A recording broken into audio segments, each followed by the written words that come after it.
The operation, dubbed Safe City, targeted undocumented immigrants with criminal convictions, pending criminal charges, gang affiliations, or those who have fled and re-entered the country following a previous deportation, the agency said on Thursday.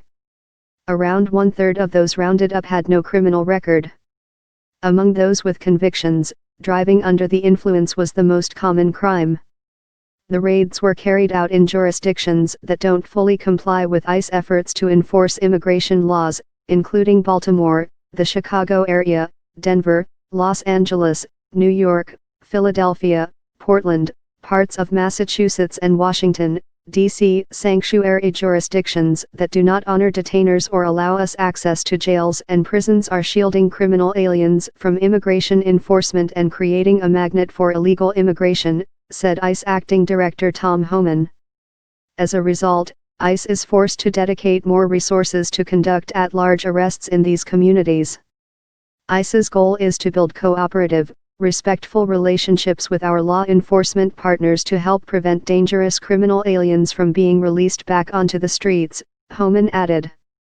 Non-cooperation policies severely undermine that effort at the expense of public safety. Some of those detained could face federal criminal prosecution for illegal entry and illegal re-entry after removal, the statement said. Those not prosecuted could still face deportation. These raids are part of an effort by Trump to crack down on illegal immigration, and on sanctuary cities in particular, that began his first week in office, when he signed an executive order kicking off plans to build a wall along the U.S.-Mexico border.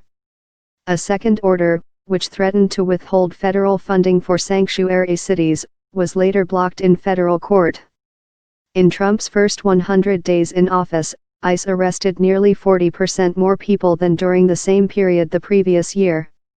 The administration's policies have extended to legal forms of immigration, too.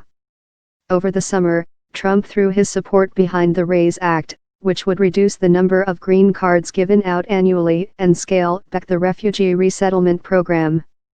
This month, he threatened to end the Deferred Action for Childhood Arrivals program, which grants 2-year work permits and deportation relief to undocumented immigrants brought to the U.S. as children.